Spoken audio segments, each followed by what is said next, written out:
and help us on by your gracious assistance, so that every prayer and work of ours may begin with you and by you happily ended. Amen. In the name of Father, Son, Amen. and Holy Spirit. As a Amen. Holy Spirit. Okay. So this is our little department vision. So what is our vision? Which nobody even remembers. To be the preferred institute in visual health by delivering and advancing innovation, what's this? Integration and excellence in education, research, and clinical practice.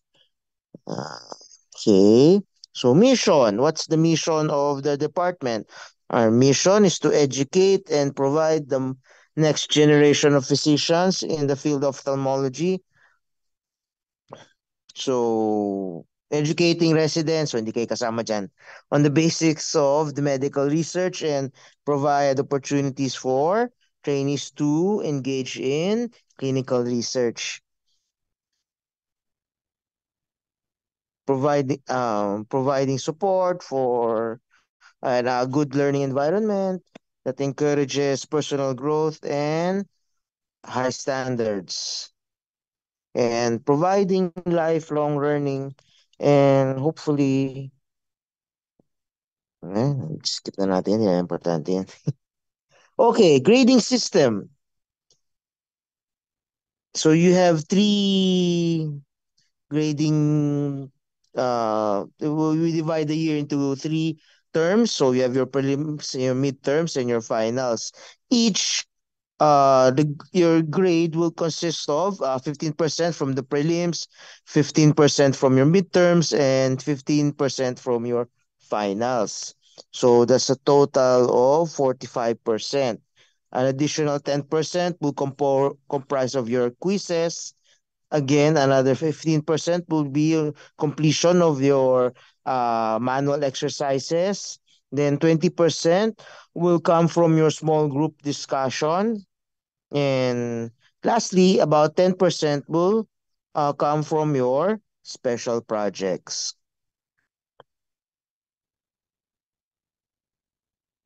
Questions regarding the breakdown of your grades? Okay, so we'll go to the consultants. Chairman of the department is Dr. Fermin. The vice chairman is Dr. Angelico Alejo. And so we have subspecialty consultants. For our external disease and cornea, we have both Dr. Galvante and Dr. Alejo. Dr. Galvante is also a uvea specialist. Oops, sorry. For orbit and plastic, we have Dr. Maria Donna Santiago and Dr. Andre Angbuete. For the subspecialty of pediatric ophthalmology, we have our lone consultant, Dr. Claire Barha. Na lang gusto mag-pedia-opta eh. For retina, we have Dr. Jess Marine, Dr. Patrick Santiago, and Dr. Rachel Ansures. For glaucoma, we have Dr. Manolito Reyes, Dr. Algerich Shua, and Dr. Albert Capati. For refractive surgery, we have Dr. Rivera. For general ophthalmology, we have Dr. Cappuccino, Dr. Rivadillo, Dr. Villalba, Dr. Martin, and that's me, Dr. Chong, and Dr. Jess Lin Lim. So the residents, we have our chief res, Dr. Sino nga ba to? Si Carmelita Hoxon. We have your 40 residents. Aside from Carmelita Hoxon, we have your other resident, Julia Villalba. For our second year resident, we have Dr. Jed De Guzman. And for our first year, actually second year na sila ngayon, si Dr. Asidilio and Dr. Punsalan. Okay, reminders. Always have a pen light and ophthalmoscope for in hand for your SGD. So we are ophthalmologists for para kung internal medicine, of course, you have to have your stethoscope. For an ophthalmologist, you're supposed to have bring your pen light and your ophthalmoscope, especially during our small group discussions. Do not be late for conferences. So this goes without saying. And when you go to class, you should be in complete uniform.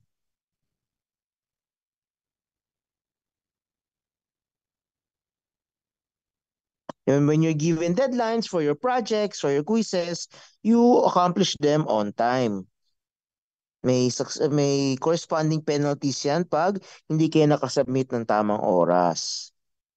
So if you have any questions, do not hesitate to ask your consultants and your resident.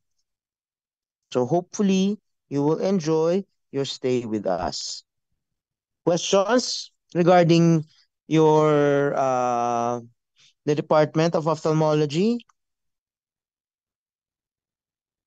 None so If far, there are Doc. no more, yes, no questions. Okay, so if there are no more questions, we can go to your first lecture, which is your ano ba? First lecture natin, anatomy. Napaka-boring na anatomy. You should be at least a little bit familiar with anatomy. This will just be a rehash of your first year anatomy lessons. So let me just open the anatomy slides. Okay.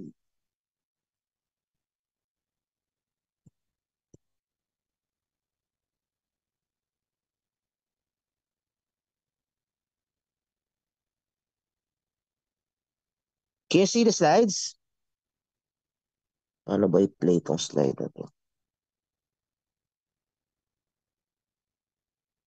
Class, is the slide visible to you?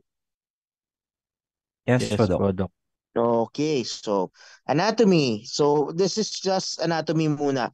I think the physiology part would be discussed in a later lecture. So we've already dispensed with the prayer. Objective. So you should be familiar with anatomy, embryology, and physiology of the eye.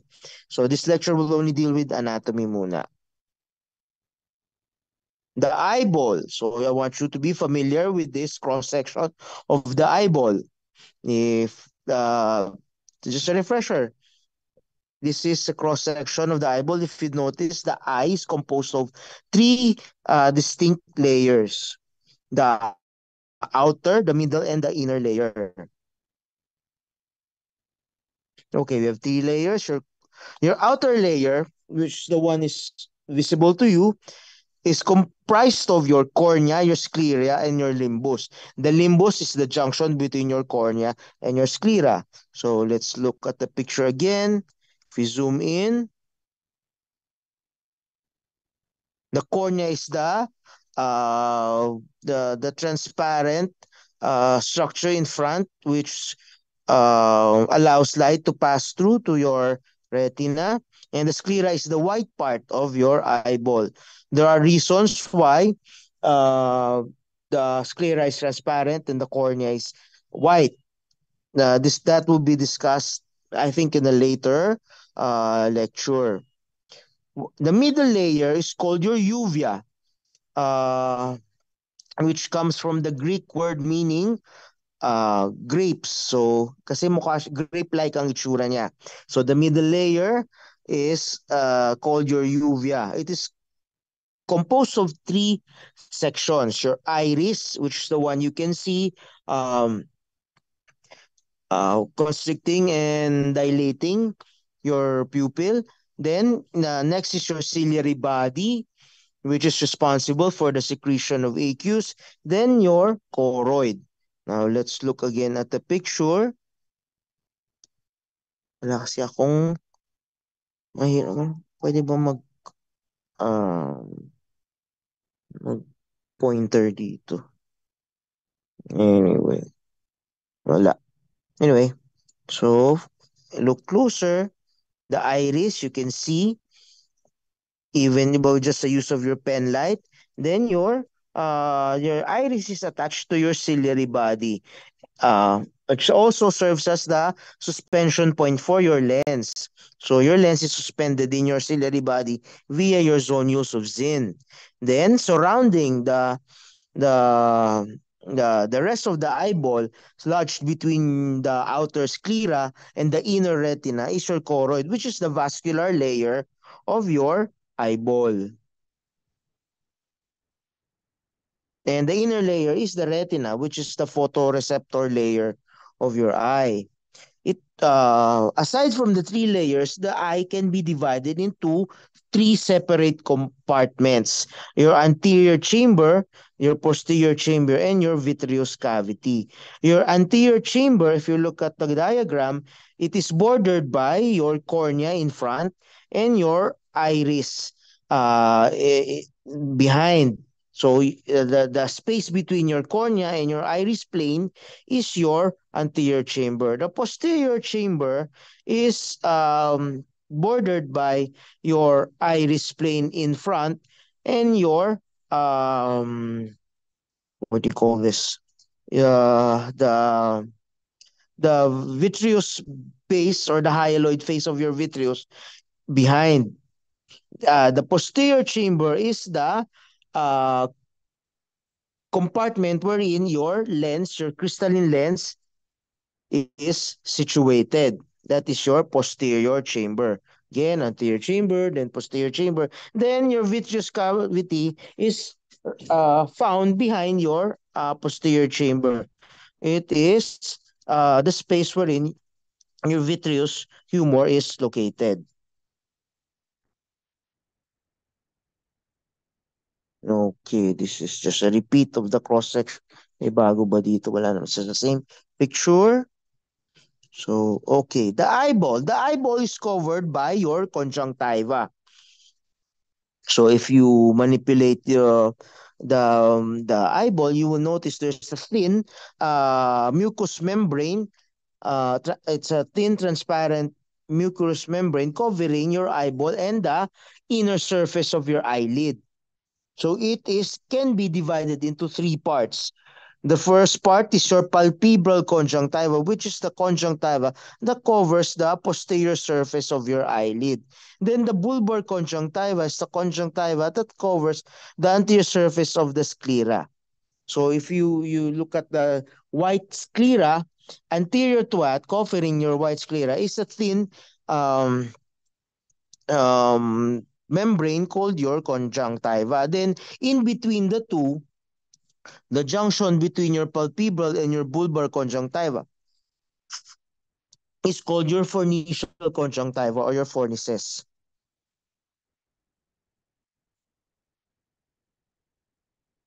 So the conjunctiva is a what do you call this? A Is composed of 2 to 5 layers of stratified columnar non-keratinizing epithelium. It has a lot of glands which are responsible for the production of your tear film. Okay, I think the next slide. Yeah, glands of the conjunctiva. So it is responsible for the secretion of your precorneal tear film, the thin tear layer lubricating your eyeball. So the goblet cells found in your conjunctiva is responsible for the secretion of mucin. Your your tear film is a thin layer which can be divided into three separate layer. So the inner layer of your tear film is your mucin layer, comprised of mucin produced by your goblet cells. The function of this mucin is to allow your uh mm, what you call this, your liquid, your aqueous tears, your tears are comprised mainly of water. So it's aqueous, it is hydrophilic. It allows it to adhere to your hydrophobic corneal conjunctival and corneal surface. Kung walang mucin, if there's no mucin, um, you will have your tear film will not adhere to your to your external eye surface. It will evaporate easily and it will not spread out as evenly as it should. These goblet cells are most frequently located in the fornix or in the fornicial region of your conjunctiva. Another gland that produces your mucin is your glands of Wolfring and Mans. And your glands of Krauss produces the aqueous portion of your tear film. So the location is just seen on the diagram.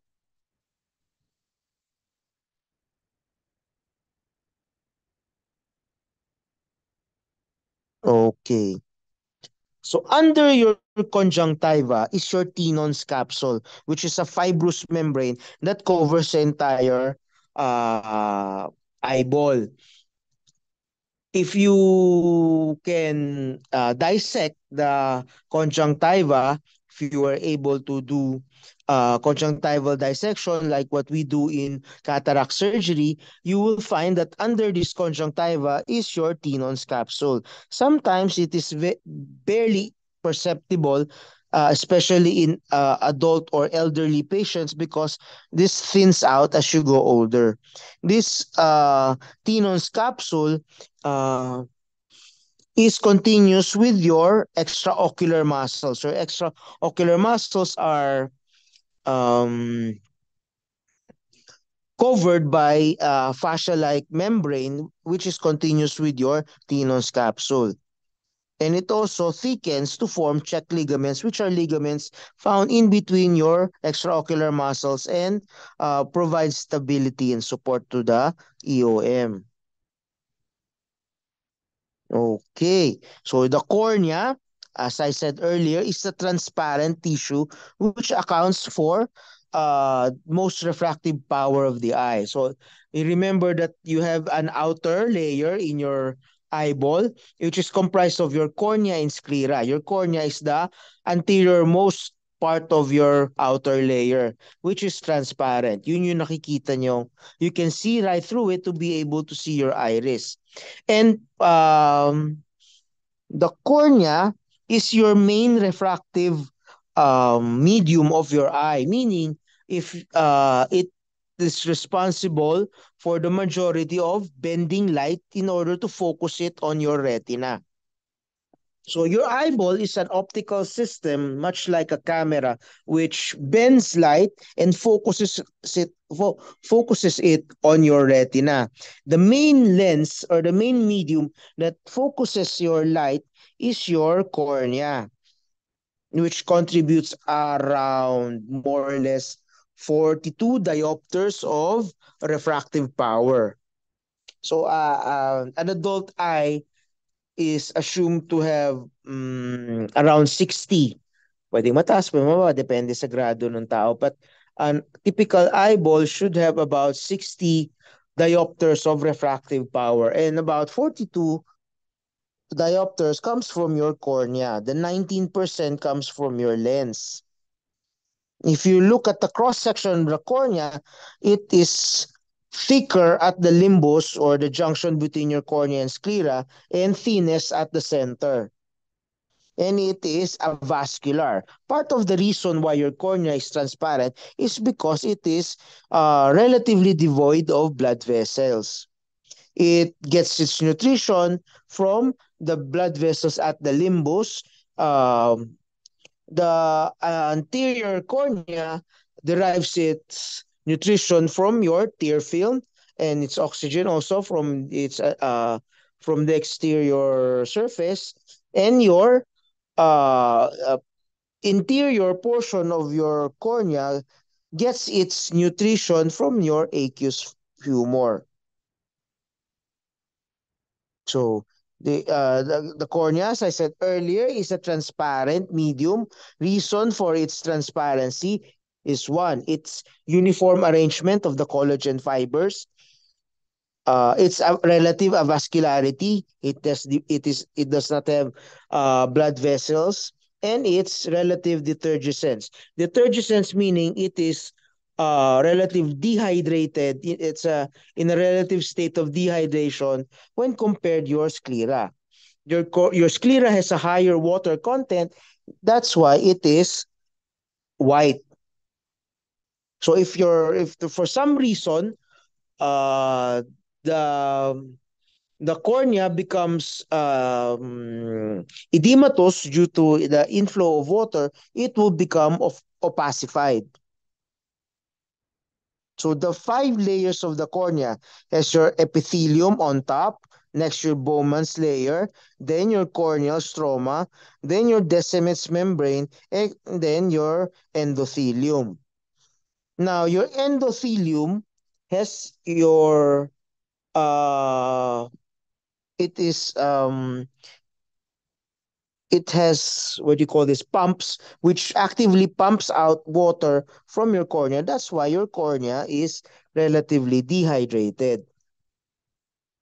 So if this endothelium is damaged or is destroyed due to trauma or for any reason, there will come a point when the endothelium will fail to pump water, and this will cause corneal edema and eventually opacification. So if nakita niyo yung mga pasyente na maputi yung cornea, it is due to failure of the endothelial pump for whatever reason, trauma, the post-surgery edema, glaucoma. Okay, the layers of the cornea, again, it's A, B, C, D, E. So the anterior epithelium on top, then the Bowman's layer, then your stroma, then comes your Descemet's membrane, then eventually your endothelium. So the endothelium is a single layer of epithelial cells. It regulates fluid exchange between the cornea and aqueous. And it, as I said earlier, maintains relative dehydration of your cornea. So it pumps out water from your cornea. If it is damaged, especially post-surgery, it can cause inflow of water in your corneal stroma and causing edema of your cornea. Okay, so the cornea is comprises anterior 1/6 of your outer layer. The rest, the 5/6 posterior portion of your outer layer is called your sclera. It is the fibrous outer protective covering of the eye. It is an opaque inelastic tissue which serves to maintain the stability, no, the integrity of the eyeball. It is an approximately a millimeter thick. Posteriorly, it is pierced by the optic nerve, and that part is known as the lamina cribrosa. So your optic nerve enters your eye through your lamina cribrosa, which is an opening in your sclera. The sclera is, per se in itself has very little vascular supply, but the episcleral tissue contains numerous blood vessels. So the layer of the sclera is your episclera, the outermost vascular layer, then your sclera propria, then your the inner lamina fusca. So we're through with the anterior layer of the eyeball. We now go to your middle layer of the eye, which is your uvea. It is divided into three parts. Again, your iris, your choroid, and your ciliary body.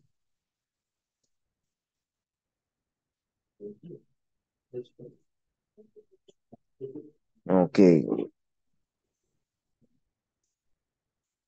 The iris is a flat anterior extension of the ciliary body. So if you look at the cross section of the eye, you see that the iris is flat and it can dilate or constrict. The central round aperture is called your pupil. Function of your pupil, that's for regulation of your um wait lang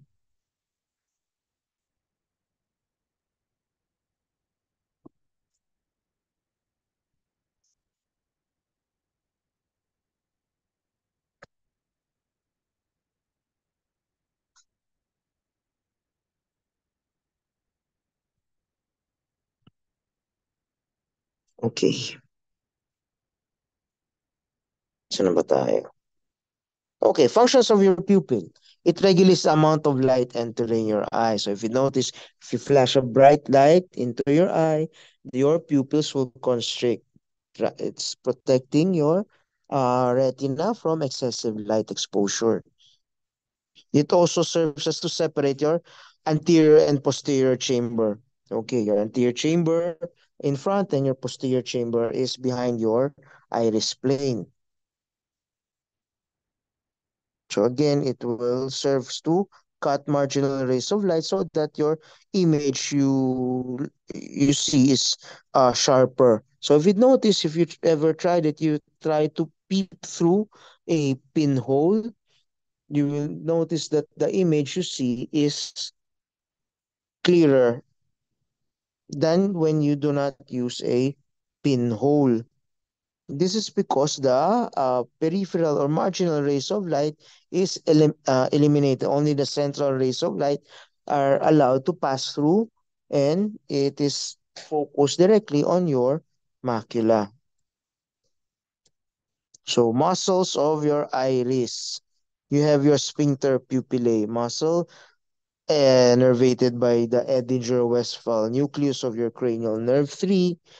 It is responsible for the constriction of your pupil and your dilator pupillae muscle, which is um, innervated by your sympathetic nerves, which causes dilation of your pupil.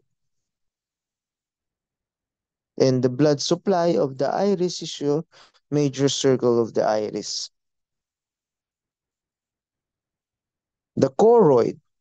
So the sandwich between the sclera and the retina is your choroid, which is the vascular layer of your eye. It has three layers of blood vessels. Your outer layer, uh, halar, which is comprised of larger veins. The middle layer of Sattler, comprised of your middle veins, and your choriocapillaris, which serves as the blood supply of your inner retina. The function of your choroid is chiefly as a the vascular layer, so providing nutrients to the other portion of your eye. The ciliary body is the triangular shape um, structure attached from your extending from your choroid to your iris. So it contains the ciliary muscle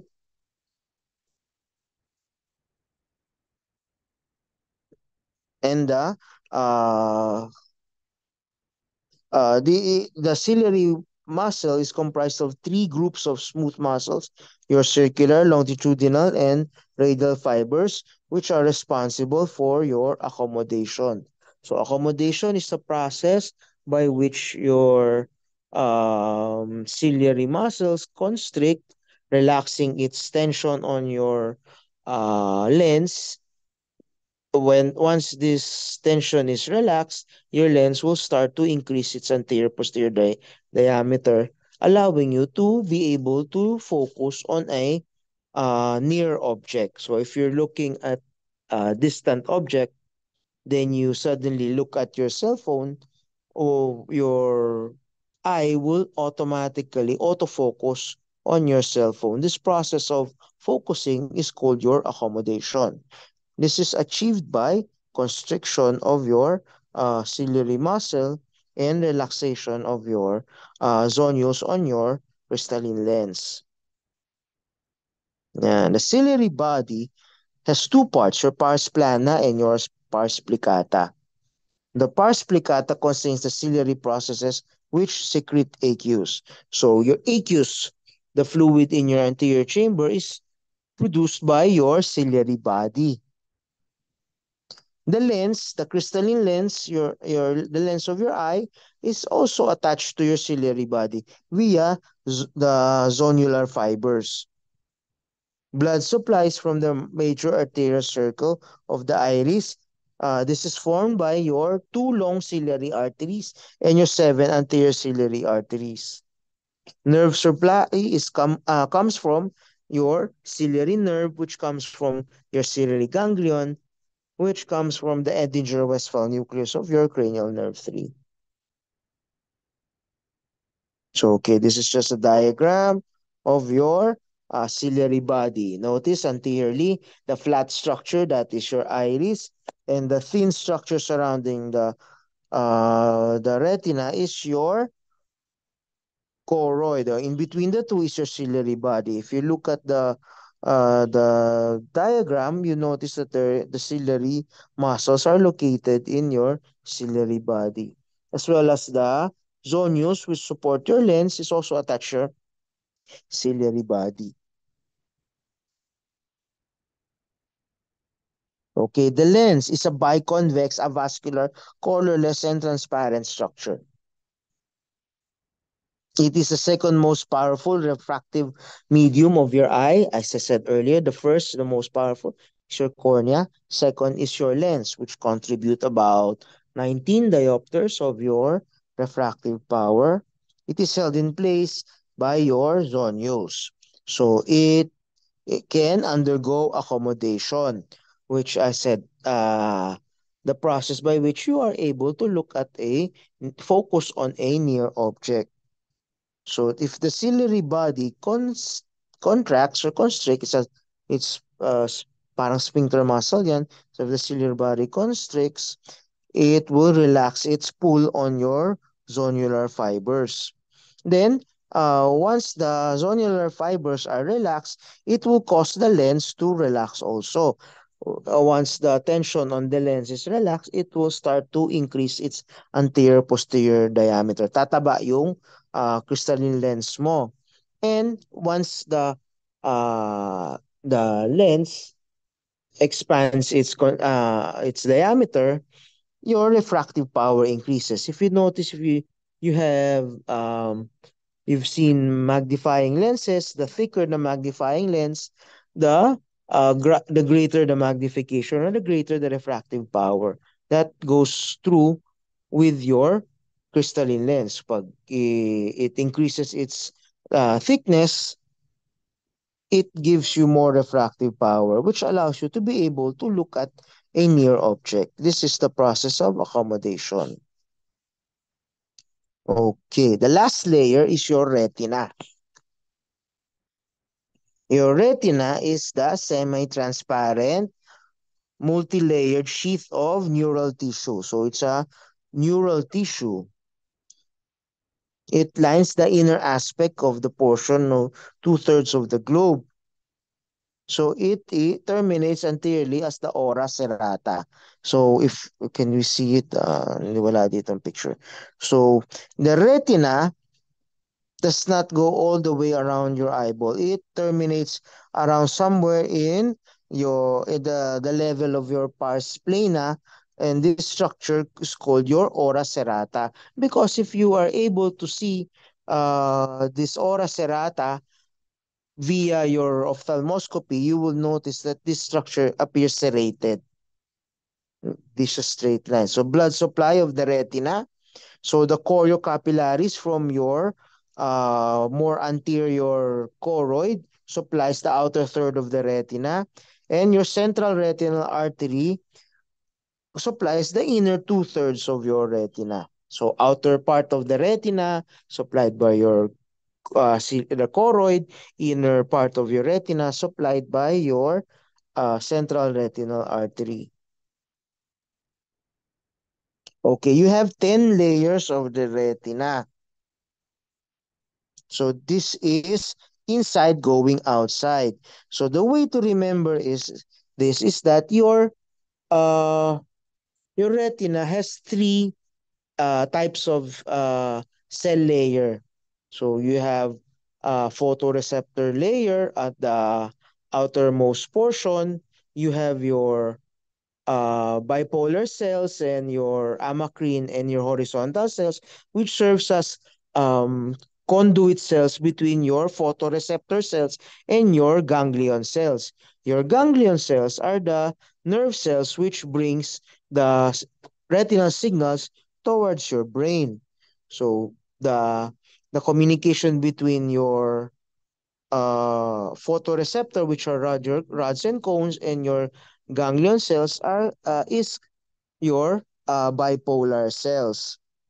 So if you just look at the diagram, the outermost layer is your retinal pigment epithelium. This retinal pigment epithelium provides nutrition and support to your photoreceptor layer. So the next layer is your photoreceptor layer, which is your rods and cones. Then comes your external limiting membrane. So this external limiting membrane holds your photoreceptor layer in place. That's why it's a limiting membrane. Then comes your outer nuclear layer. The outer nuclear layer is just the nucleus of your photoreceptors. So your photoreceptors are specialized nerve cells. Its nucleus is located in your outer nuclear layer, hence name outer nuclear layer. Then comes your outer plexiform layer. The outer plexiform layer is simply the synapses of your first cell layer, your rods and cones or your photoreceptor layer, and your bipolar cells.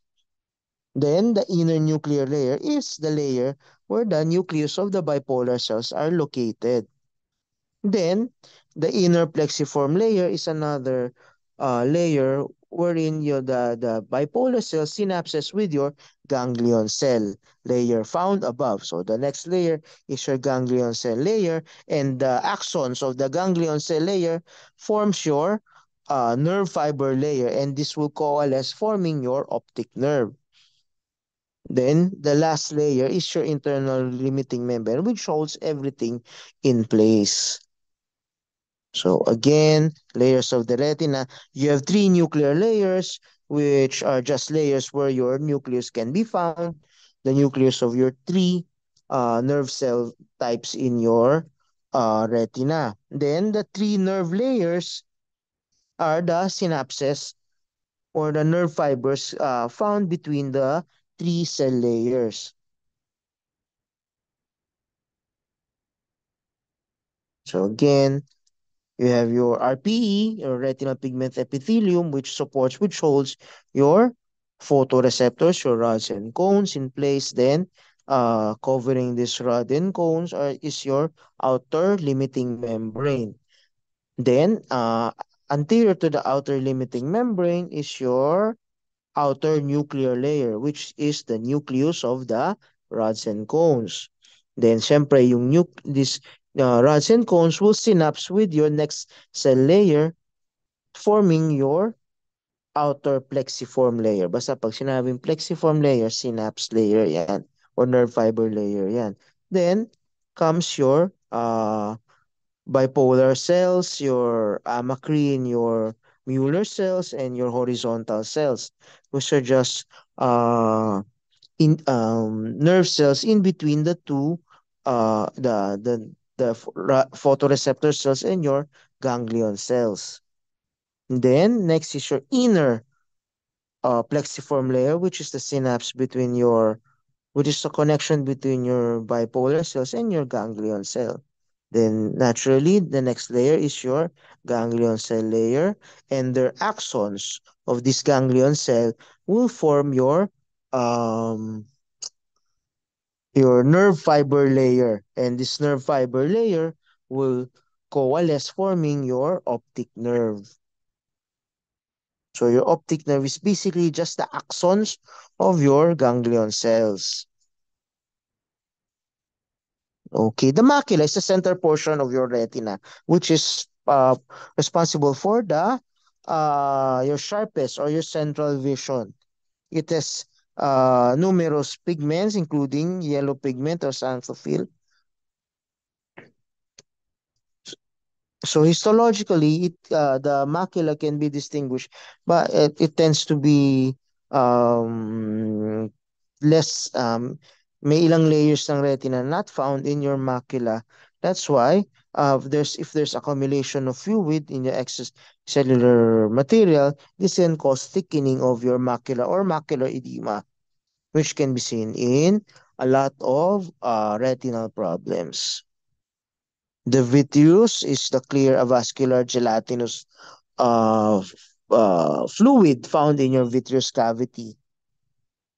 So it comprises most of the volume of the eye. It is 99% water and about 1% hyaluronic acid and collagen. It has several strong attachments to the pars plana, the ora serrata, and the margins of the optic disc. So if the vitreous will be detached, these are the last portions from which the vitreous will detach. So usually makita mo if you do your examination na nakita mo nagdetach yung vitreous, usually they're still attached in these points because they're the strongest attachments of the vitreous to the retina. The optic nerve, as I said earlier, is the axons of the the ganglion cells from the retina. They will coalesce and form your optic nerve going to your brain.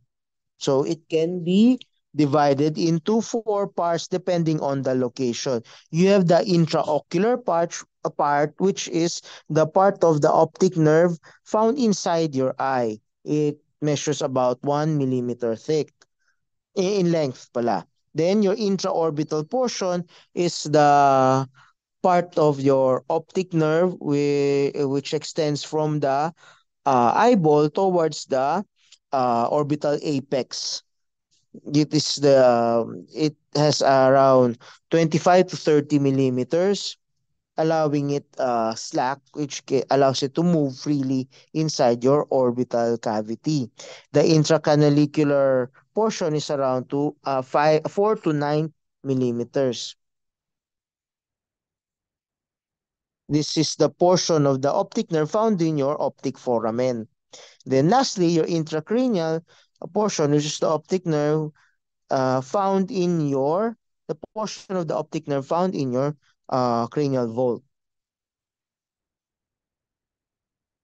So the EOM, you have four recti and two oblique muscles. Some will include the levator. So you have four recti muscles, your superior, inferior, lateral, and medial rectus. And these all four recti, their origins is a uh, fibrous tendon found in the annulus of Zinn. The superior oblique is the origin is the functional origin of your superior oblique is your orbital trochlea, di ba? So its actual origin is the periosteum of the sphenoid bone above and medial to the optic foramen, but it goes to your trochlea and turns around and attaches to your eyeball. So functionally, the actual origin of the superior oblique is your trochlea. It serves as a parang uh, axle or ano, pulley, which that redirects the direction of the force of your superior oblique. And likewise, the inferior oblique, the origin is your maxillary bone, which is found orbital floor near the lacrimal fossa. So the extraocular muscles are attached to your sclera in a pattern called your spiral of Tillow. If you're going to look at the diagram, your medial rectus muscle, its attachment is around 5.5 millimeters away from the limbus, while your inferior rectus is 6.5, your lateral rectus is 6.9 millimeters, when your superior rectus is 7.7. These four recti muscle forms a spiral, which is called your spiral of the lobe. Okay, as I said earlier, the superior oblique, the actual origin comes from your sphenoid bone, but it goes around your trochlea to attach to the anterior surface of your eyeball.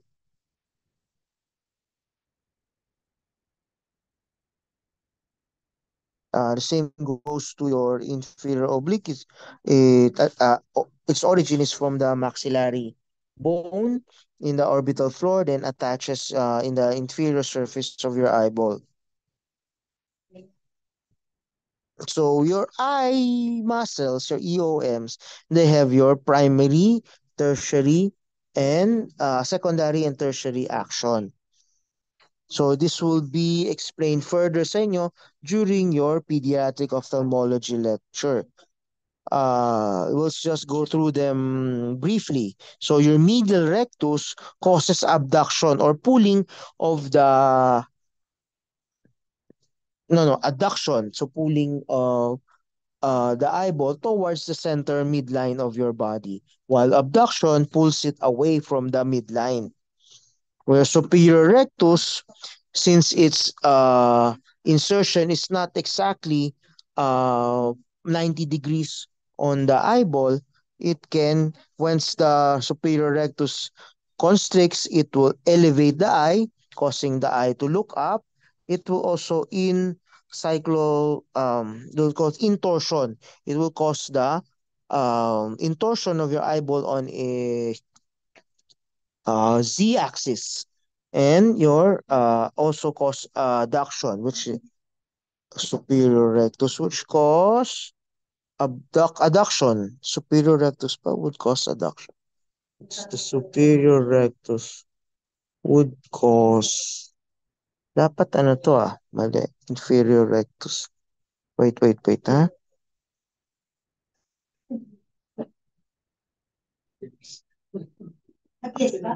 Yeah, superior and inferior rectus would both cause abduction because it will pull the eyeball into the midline. Okay, mas ma-explain yan during your pediatric ophthalmology lecture. Okay, that's the last slide. Any questions? Class, gising pa kayo? Eh, class, any questions? None naman po, Doc. Okay, so ano oras na ba? So you stay up to 9:45, then you can go. Okay? Okay po, Doc. Thank you po. Welcome. Thank you po, Doc. Thank you, Doc.